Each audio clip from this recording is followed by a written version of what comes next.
दोस्तों नमस्कार। हमने तो शंकराचार्य होने का प्रमाण दे दिया, अब बारी है योगी आदित्यनाथ की। आपसे हम आपके हिंदू होने का प्रमाण मांग रहे हैं। हम चाहते हैं कि आप अपने हिंदू होने का प्रमाण आने वाले 40 दिनों में दें। 40 दिन। अब 40 दिन के अंदर अपने हिंदू होने का प्रमाण पत्र देना होगा। ये शंकराचार्य स्वामी अविमुक्तेश्वरानंद मांग कर रहे हैं। इसी के साथ अविमुक्तेश्वरानंद इलाहाबाद हाई कोर्ट भी पहुंच गए। इलाहाबाद हाई कोर्ट में उन्होंने कहा है कि हमारे साथ जो दुर्व्यवहार माघ मेला में हुआ और बटुकों की शिखा खींच खींच कर जिन लोगों ने मारा, उन अधिकारियों पर कार्रवाई होनी चाहिए, उनको सस्पेंड किया जाना चाहिए। साथ ही सीबीआई जांच की भी मांग उन्होंने कर दी। सीबीआई जांच की भी मांग कर रहे हैं अविमुक्तेश्वरानंद, और अधिकारियों के सस्पेंड करने की भी बात अब कोर्ट लेकर के पहुंच गए हैं कि जो दोषी हैं उनको सस्पेंड किया जाए। लेकिन स्वामी अविमुक्तेश्वरानंद माघ मेले को बीच में छोड़कर वो काशी प्रस्थान कर गए। वाराणसी अपने विद्या मठ पहुंच गए हैं, जो सोनारपुरा में है। विद्या मठ में वो जाने के बाद प्रेस वार्ता उन्होंने की। पत्रकारों को उन्होंने संबोधित करते हुए ये बात कहा कि कोई सिर्फ भगवा कपड़ा पहन लेने से वो हिंदू नहीं हो जाएगा, अन वो संत हो जाएगा। भगवा कपड़ा पहनने के साथ साथ उसको धर्म की रक्षा करनी पड़ेगी और गौ माता की रक्षा करनी पड़ेगी। अगर वो गौ माता की रक्षा नहीं कर रहा है, उसी के राज्य में गौ माता को काटा जा रहा हो, गौ मांस का निर्यात हो रहा हो और बताया जा रहा हो कि भैंस का मांस है, ये बहुत ही दुर्भाग्यपूर्ण है। और अविमुक्तेश्वरानंद ने कहा कि ऐसे लोगों को प्रमाण देना पड़ेगा कि क्या वो हिंदू हैं। अगर हिंदू हैं तो फिर उनके राज्य में, उनकी सत्ता में ये कैसे हो रहा है। उन्होंने आंकड़ा भी दिया कि देश के अंदर गौ मांस की जो सप्लाई होती है देश में, उसका 40% उत्तर प्रदेश से हो रहा है। और झूठ ये बोला जाता है कि ये भैंस का है। उन्होंने मांग की कि जिन कंटेनरों में भरकर ये भेजा जा रहा है, उन कंटेनरों से उसका सैंपल लिया जाए, जांच किया जाए, डीएनए जांच किया जाए कि क्या वो गौ मांस नहीं है। शंकराचार्य अविमुक्तेश्वरानंद ने कहा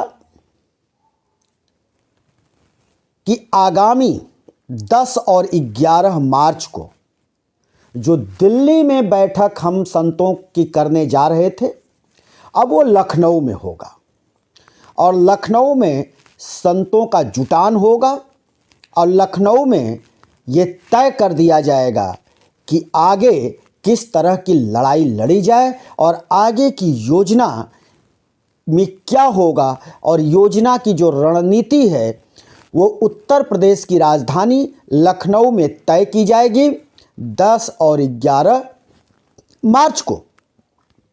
और इसी के दरमियान 40 दिन का उन्होंने अल्टीमेटम दे दिया है उत्तर प्रदेश के मुख्यमंत्री योगी आदित्यनाथ को कि साबित करें कि वो हिंदू हैं या नहीं हैं। हमसे तो मेला प्रशासन ने मांगा और योगी आदित्यनाथ के इशारे पर हमसे मांगा गया, प्रमाण मांगा गया, शंकराचार्य होने का प्रमाण मांगा गया। जो जो प्रमाण मांगे गए हमने लिखित रूप में दिए हैं।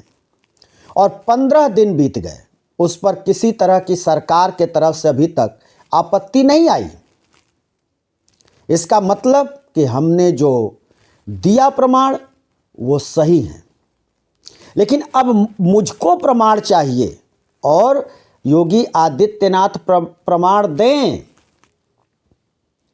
कि क्या वो हिंदू हैं या नहीं हैं, क्योंकि सिर्फ भगवा कपड़ा पहन लेने से सनातनी हो जाना या हिंदू हो जाना ये साबित नहीं होता है। ये साबित करने के लिए सनातन की रक्षा करनी पड़ती है, धर्म की रक्षा करनी पड़ती है और गौ माता की रक्षा करनी पड़ती है, और ये तीनों योगी आदित्यनाथ नहीं कर रहे हैं, इसलिए उनको प्रमाण देना पड़ेगा और आगे की योजना भी हम साधु संत मिलकर तय करेंगे। ये कहना है शंकराचार्य स्वामी अविमुक्तेश्वरानंद का। सबको पता है कि माघ मेला प्रयागराज में क्या हुआ। जब वो मौनी अमावस्या के दिन स्नान करने जा रहे थे, उस दौरान वहाँ के पुलिस प्रशासन के साथ वहाँ धक्का मुक्की हुई। वहाँ पर पुलिस के लोगों को देखा गया, वीडियो वायरल हुआ, जिसमें कि छोटे छोटे बटकों की शिखा खींच कर मारा गया, कपड़े उतार कर पीटा गया। इसी के बाद शंकराचार्य वो धरने पर बैठ गए थे। 11 दिन तक अपने शिविर के अंदर नहीं गए, बाहर ही वो पालकी पर बैठे रहे और इलाहाबाद प्रशासन से मांग करते रहे कि हमको सम्मानपूर्वक अगर प्रशासन स्नान कराएगा तो मैं स्नान करूंगा और नहीं कराएगा तो मैं लौट जाऊंगा। और यही हुआ। वहाँ पर किसी तरह की शासन प्रशासन के तरफ से ये नहीं कहा गया, माफ़ी नहीं मांगी गई, न उनको सम्मानित ढंग से नहवाया गया और वो बगैर संगम स्नान के वो लौट गए वाराणसी अपने मठ सोनारपुरा स्थित विद्या मठ, और वहीं पर उन्होंने पत्रकार वार्ता करके ये जानकारी दी।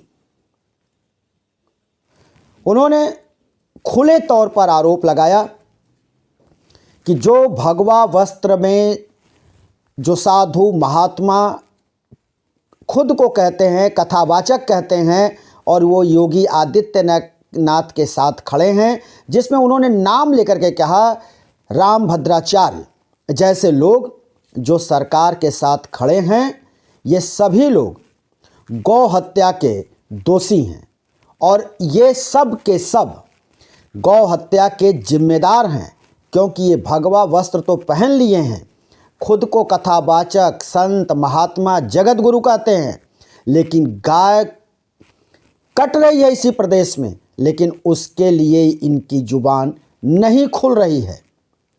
उन्होंने कहा कि जिस तरह से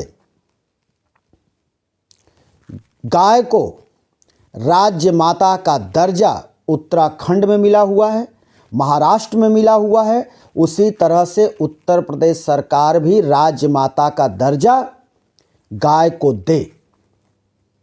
और ये सब कुछ 40 दिन के अंदर उन्होंने जवाब मांगा है उत्तर प्रदेश की सरकार योगी आदित्यनाथ से।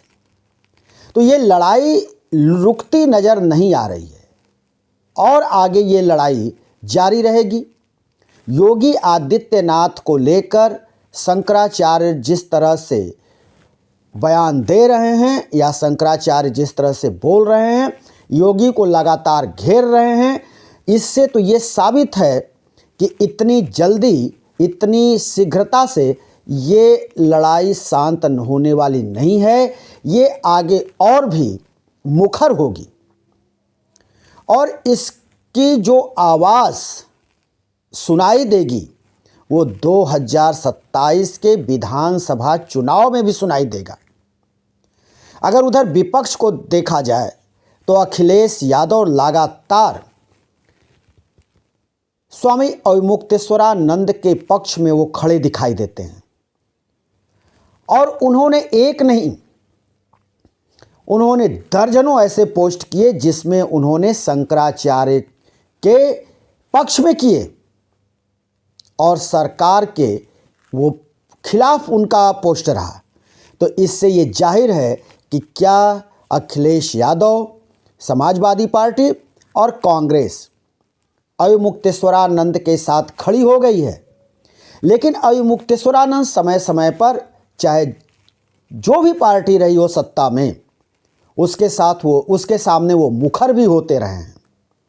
ऐसा नहीं है कि उन्होंने कभी भी किसी सरकार का पक्ष ले लिया हो और गलत काम के साथ लिया हो। किसी भी गलत कार्य पर वो मुखर हो जाते हैं, बोलते हैं, बोलने के लिए जाने जाते हैं, वो प्रतिक्रिया देते हैं और ज़बरदस्त प्रतिक्रिया के लिए वो जाने जाते हैं। ऐसा नहीं है कि चुप बैठ जाए। जैसे आज की स्थिति में तमाम आपको भगवाधारी संत, महात्मा, कथावाचक सरकार के साथ खड़े दिखाई दे रहे होंगे।